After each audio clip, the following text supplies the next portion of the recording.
Kami menyesal, kami tidak ada niat untuk membunuh orang.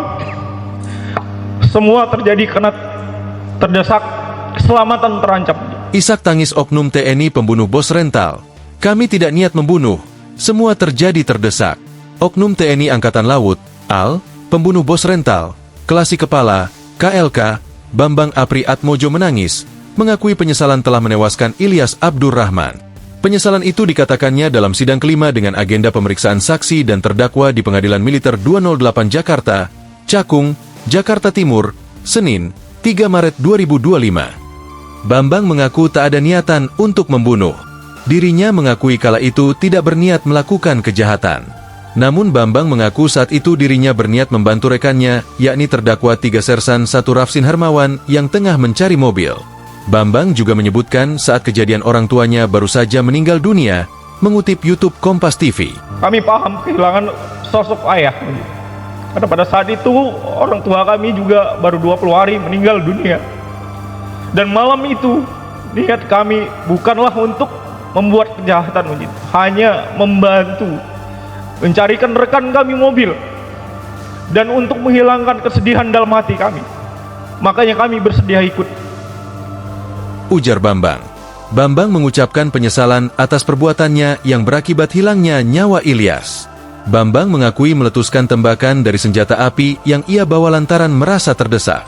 Dirinya juga berharap Ilyas masih hidup. Di sisi lain dirinya terus meminta maaf pada anak korban. Yang kami harapkan, baik korban yang masih hidup atau anak korban yang ditinggalkan mau menerima maaf kami. Kami menyesal, kami tidak ada niat untuk membunuh orang. Semua terjadi karena terdesak, keselamatan terancam. Kami sudah mencoba untuk meminta maaf kepada keluarga korban, tapi ditolak. Jelas Bambang. Bambang menangis atas penyesalannya dan terus merasa bersalah pada keluarga korban. Sangat menyesal. Sangat menyesal ya? Sampai saat ini kami masih merasa bersalah. Masih merasa bersalah? Siap. Kami merasa bersalah kepada almarhum, terutama almarhum dan anak-anak korban. Kata Bambang lagi. Sebelumnya anak-anak bos rental mobil Ilyas menolak permintaan maaf dari ketiga oknum TNI Angkatan Laut, AL, yang telah membunuh sang ayah. Ketiga oknum TNI AL yang terlibat dalam tewasnya Ilyas yakni terdakwa Kelasi Kepala Bambang Apri Atmojo, terdakwa Sersan 1 Akbar Adli, dan terdakwa Sersan 1 Rafsin. Agam Muhammad Nasruddin dan Rizky Agam Syahputra mengatakan tindakan ketiga terdakwa yang sudah membunuh dan menggelapkan mobil sang ayah bukan hanya merugikan dirinya dan sang adik, tapi juga banyak kerabat lain.